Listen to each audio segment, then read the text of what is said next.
want to talk about everything that we have seen so far for Quarter Century Stampede.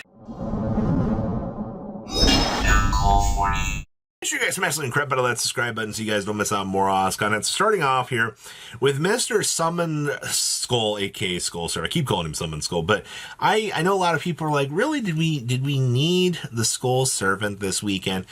This was the fantastic inclusion in this set. I think a lot of people underestimate how many hardcore Skull Servant fans there actually are in the game right now. I don't think this will be an expensive QCR, but this set was more for the community than anything for their voting. Buster Blader, yes, yes, and yes. The fact that Dark Paladin and Dark Magician both had QCRs, and we were dancing around the fact of Buster Blader here technically not having a QCR yet was a little bit ridiculous. I'm actually very happy that we are getting this. This is absolutely a huge W out here for the community. Now, Chaos Maxx alternate art, you might not be too happy about this. I've actually heard a lot of disdain for this, but you guys got to remember the bullet structure deck is literally right around the corner. Konami wanted to print this to power up that deck because, you know, Magia's kind of looking around out here. I'm warning you guys, all right? The fact that we got the Chaos Maxx in here might be indicating, uh-oh, it might be a lot sooner than we are kind of anticipating, but for now, it's going to be a cheap QCR, which is good. Royal frickin' Oppression. Oh, this card's going to be bad. Going to be expensive in value. You might not think this, but how good Royal Oppression was and the fact that they are giving this a rarity upgrade, not going to be a good thing for the secondary market whatsoever.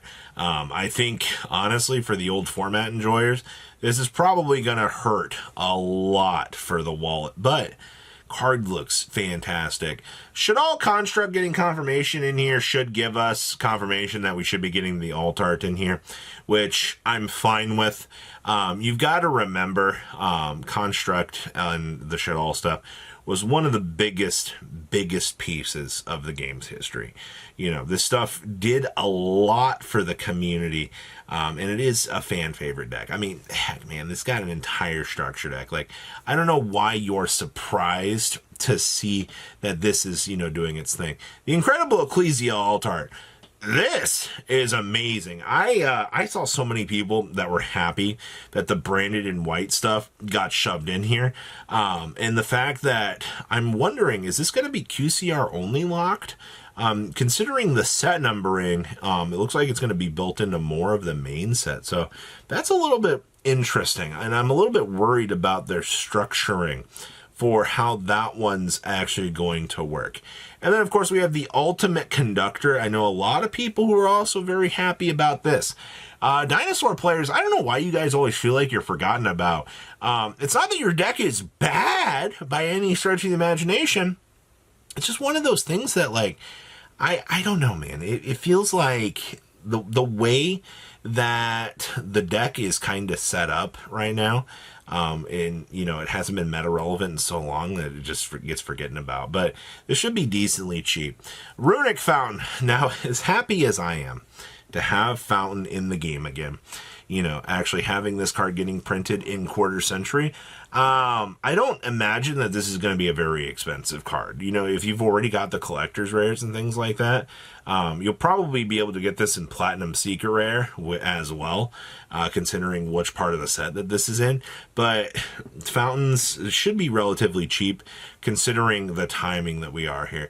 The Alt-Art Accesscode. Now, this blew my mind, man. So many people out here are going to be excited for this. Like, this Accesscode talker is one of the best alt arts that we have actually had in the game, in my opinion. All right, I love the fact you have the moon in the background. You have, you know, the true feel of the Cyverse strategy wrapped up on a nice little platter for you. And, you know, I am glad I didn't actually bling out my Accesscode talker. ABC Dragon Buster.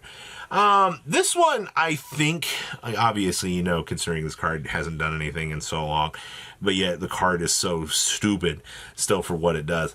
I think for the most part, just let the older format players have this one. It is going to feel like a relatively nice rarity upgrade for what it is, but I think for value, this one also shouldn't be breaking the bank. It's just one of those upgrades that Konami was like, here, enjoy, guys. Alistair the Invoker, finally. We're getting this frickin' alt art, man. It took so long. I'm hoping that if Alistair's in here, Mikaba also made his way in here as well.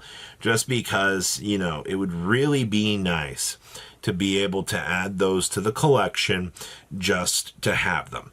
And also, this art of Alistair actually goes really hard. I'm hoping that these aren't going to be too expensive. In their main set stuff, they should be cheap. The Salamangreat Link 4. So many Salamangreat players are so happy for this because, or, you know, they couldn't afford them. And I agree, like, what, previously this card's all-time high was, what, like $40 a copy? If you were a Salad player, you were getting punched in the face for $120. Yeah, excuse me. That's actually freaking awful to be dealing with. But it does show that players are extremely happy about this. The Dark Magician. So this confirms the Blue Eyes side-by-side with this, and I know, like, the whole nostalgia, you know, it's ridiculous, Robbie, that Konami keeps pandering to this. That's fine. I am excited for this Dark Magician. I'm hoping that this isn't going to be a $175 QCR. Considering it is number 1 in the set, which means it should be in the early set of the pool, which should give us a cheap opportunity to kind of pick those up. And then, of course, Maxx C getting the QCR. I don't think anybody was doubting that Maxx C was going to get a QCR. This is the pinnacle of older format enjoyment for players. Players absolutely freaking love this card, man. And you know gosh darn well that this needed to be in the pool of cards for players to get their rarity upgrades for. Yes, I know Speed Duel just printed the common and the secret. Yeah, but that format's dead now. So now you can actually get the nice looking versions of this. We also have the Fallen of Albaz. I don't know why people are shocked about this, honestly. Like, the Ecclesia was going to be in here. Of course, you had to have the follow-up with this. This was just one of those opportunities that Konami's not going to miss out on to put these together. Once again, I'm hoping that these alt arts are not going to cost a literal arm and a leg because they look so awesome, man. All right, I know so many people out here that are super excited to get these. And then, of course, we have the new Ray. And I really wish that this was a Kagari altar. I'm actually, like, super mad that this is a Ray, but the card looks so good. The battle scars for this. And also, you know, I guess they wanted the art to go from the Ray into the Hayate, just so that, you know, you'd be able to keep the stream up for these. I'm hoping, once again, that these are cheap, because, you know, Shizuku was kind of like $20 for a main set QCR, which was actually really good. And then Phoenixian Cluster Amaryllis. You old format enjoyers, you guys really did win on this. And I mean this in the best way possible, but, like, you guys deserve this. This card needed a reprint. This card is actually so much stupid value wrapped up with this. Like, it's actually kind of dumb just knowing how much that this was going for out here. So I think that this is actually a pretty major W for all things intact. And then, we got the Effect Veiler out here for the OCG's Quarter Century last night, which you already know is gonna be in this set. All right, we've already gotten all these alternatives and all these other things wrapped up in here. You can 100% that Konami is going to look at this and they're gonna go, ooh, hey, we're gonna get those Veiler in there. Oh, that Veiler absolutely looks fantastic. That might be a problem, though. That might be an expensive QCR. And, of course, we can't forget about Nibiru out here. Now, Nibiru actually is 100% more swole. Man, looks like he actually punched your whole board, told you to get good, and literally just moved along with his day. fan-frickin-tastic additions, man. Like, the nib is going to be expensive. I am looking forward to picking those up and adding those to the collection, because it is just an amazing looking card out here. Now, obviously, you know, you have the other things coming out in this set, you know, of course, the Petite Moth, you know, the Meta, the Trap Dushu. You know, you have a lot of good power cards that are expecting this set. Well, you know, things like Skull Servant exist and the Moth. I know a lot of people aren't expecting, you know, good things for those, but things like the Nibiru, and, you know, it's like, what, 200 and some 96 card set, 270, something like that, some ridiculous number. It's really going to shape up to be something interesting. So that's everything that we have so far for Quarter Century Stampede.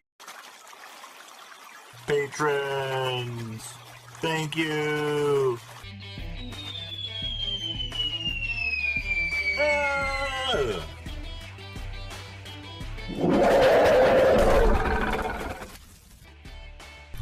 Thank you so much for watching. Check out these other videos.